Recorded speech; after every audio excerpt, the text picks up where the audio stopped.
আসসালামু আলাইকুম। আর রেসিপি ব্লগে আপনাদের সবাইকে স্বাগতম। দেশে বা দেশের বাইরে যে যেখান থেকে আমার ভিডিওটা দেখছেন তাদের সবাইকে অসংখ্য অসংখ্য ধন্যবাদ। আশা করি সবাই সুস্থ আছেন, ভালো আছেন। তো আজকে আমি একটা খুব সুন্দর তেহারি রেসিপি নিয়ে হাজির হয়ে গেলাম, একটু ভিন্নভাবে। আর ঘরে থাকা উপকরণ দিয়ে আমি তেহারিটা করব। দামি কোনো মশলা লাগবে না। তাহলে চলুন দেখে নিই কীভাবে এই তেহারি রেসিপিটা করতে হবে। হাড় চর্বি সহ গরুর মাংস নিয়েছি প্রায় 1 কেজির উপরে। তো অবশ্যই কিন্তু হাড় আর চর্বি সহ নিতে হবে। আর গরুর মাংসটা আমি ছোটো ছোটো পিস করে নিয়েছি। তেহারিতে সাধারণত ছোটো ছোটো পিস করে দেওয়া হয়। তো এবার দিয়ে দেব বেশ কিছু পেঁয়াজ কুচি করা, হাত দিয়ে দিচ্ছি। 1/3 কাপ টক দই, ফ্রোজেন করা আদা, তো আমি 2টা দিয়ে দিচ্ছি, 2টা রসুন, লবণ স্বাদ মতো। সবসময় লবণটা কম দেওয়ার চেষ্টা করবেন, বেশি হলে কিন্তু খাওয়া যায় না, কম হলে খাওয়া যায়। 1/2 চামচ গরম মশলা, ধনিয়া গুঁড়া 1 চামচ, মরিচ পছন্দ মতো। আমি এখানে কাঁচামরিচ অ্যাড করব, সেজন্য কম দিয়েছি। 4টা কাঁচামরিচ বেটে নিয়েছিলাম, সেটা দিয়ে দিলাম। 1 চামচ জিরা বাটা। তো সমস্ত মশলা আমার দেওয়া হয়ে গেছে। 1/3 কাপ তেল দিয়ে দিচ্ছি। তো আমাদের মাংসতে কিন্তু চর্বি আছে, সেজন্য কম দিলেও হবে।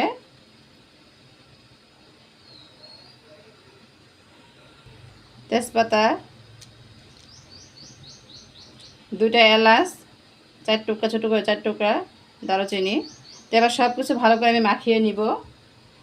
তো খুব সুন্দর করে মাখাতে হবে, প্রত্যেকটা মাংসের সাথে মশলাটাকে ঢুকিয়ে দিতে হবে।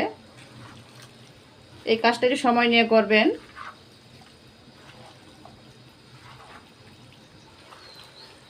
তো মাখিয়ে নিয়েছি, আমার মাখানো হয়ে গেছে। অর্ধেক রান্নার কাজ কিন্তু আমাদের হয়ে গেছে। এই মাংসটা আমি কষাবো না, একবার পানি দিয়ে রান্নাটা করে নিব। এখানে আমি 1 কাপ পানি দিয়ে দিচ্ছি, এটা একদম ফুটান্ত গরম পানি। এই পানিটা দিয়েই আমি মাংসটা একদম রান্না করে নিব। বা ঢাকনা দিয়ে ঢেকে চুলার আঁচটা একদম বাড়িয়ে ফুল আছে বলক ওঠা পর্যন্ত রান্নাটা করে নিব। ভালো করে বলক উঠে গেছে, এবার চুলার আঁচটা কমিয়ে মাংস সিদ্ধ হওয়া পর্যন্ত আমি রান্নাটা করে নিব। মাঝে মাঝে কিন্তু নাড়াচাড়া দিয়ে দিবেন, নাহলে নিচে লেগে যাবে। তো এই কড়াইগুলি রান্নার একটাই সুবিধা, এগুলিতে কিন্তু লাগে না। যখন সিলভারের কড়াইতে রান্না করবেন সেক্ষেত্রে কিন্তু আপনি বারে বারে নাড়াচাড়া দিতে হবে, নাহলে নিচে লেগে যাবে। আমি একদম শুকনা শুকনা করে রান্নাটা করে নিব। খুব সুন্দর তেল ছাড়ছে। যেহেতু আমরা বেশি এখানে পানি অ্যাড করি নাই, তো চুলার আঁচটা মিডিয়াম রেখে কিন্তু গোস্তটা রান্না করে নিতে হবে, নাহলে গোস্তটা শুকিয়ে যাবে কিন্তু সিদ্ধ হবে না। মাশাআল্লাহ, গোস্তর কালারটা কিন্তু খুবই দারুণ। 7-8টা কাঁচামরিচ আমি দিয়ে দিচ্ছি। তো এটা কিন্তু ঝাল ছাড়বে না, ফ্লেভারের জন্য। তেহারিতে কিন্তু এরকম আস্তা কাঁচামরিচ দেওয়া হয়। গোস্তটা আমার হয়ে গেছে, আমি নামিয়ে নিব। পাতিল বসিয়ে গরম করে নিয়েছি, এবার দিয়ে দিব তেল, তেজপাতা, 2টা এলাচ এরকম ফেটিয়ে তারপরে দিয়ে দিব, তাহলে খুব সুন্দর ফ্লেভারটা বের হবে। 3 টুকরা দারুচিনি, 2টা এলাচ দিয়ে দিলাম। একটু নাড়াচাড়া দিয়ে ভেজে নিব।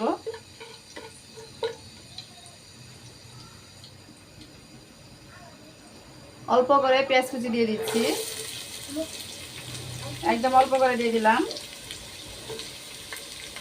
পেঁয়াজটাকে কিছুক্ষণ ভেজে নিব, বাদামি কালার করতে হবে না।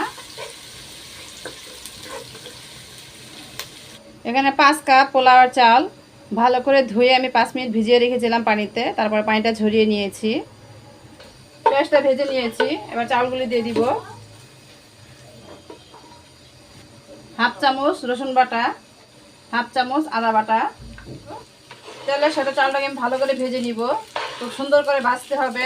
আর চুলার আঁচটা বাড়িয়ে এই কাজটা কখনোই করবেন না, চুলার আঁচটা কমিয়ে তারপরে করতে হবে। একদম সাদা সাদা করে চালটাকে ভেজে নিতে হবে।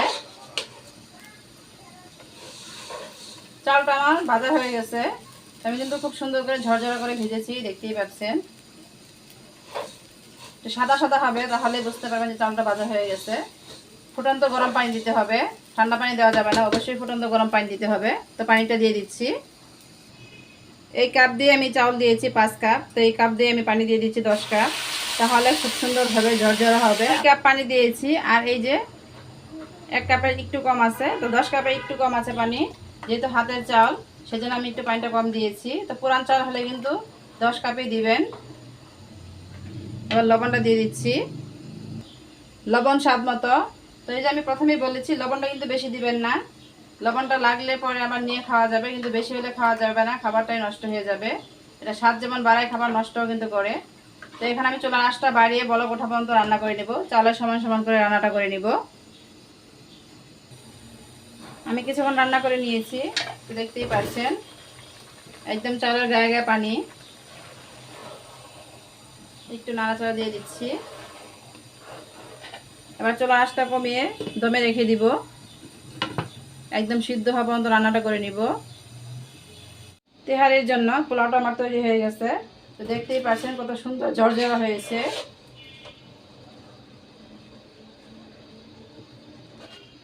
এবার রান্না করে রাখা গোস্তটা আমি দিয়ে দিচ্ছি।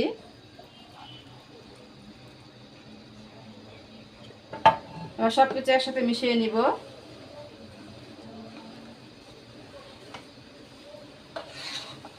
বিসমিল্লাহ।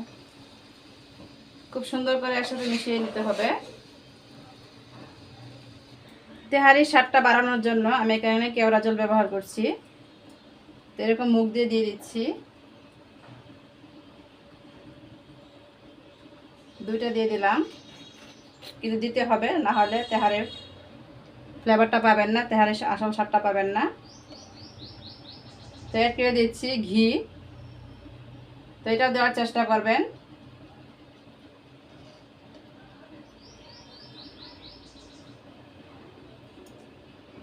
এই তো তেহারি আমাদের হয়ে গেছে, একদম কমপ্লিট।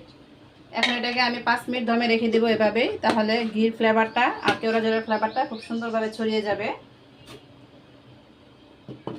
5 মিনিট ঢাকনা দিয়ে ঢেকে তারপর নামিয়ে পরিবেশন করে নিয়ে আসছি।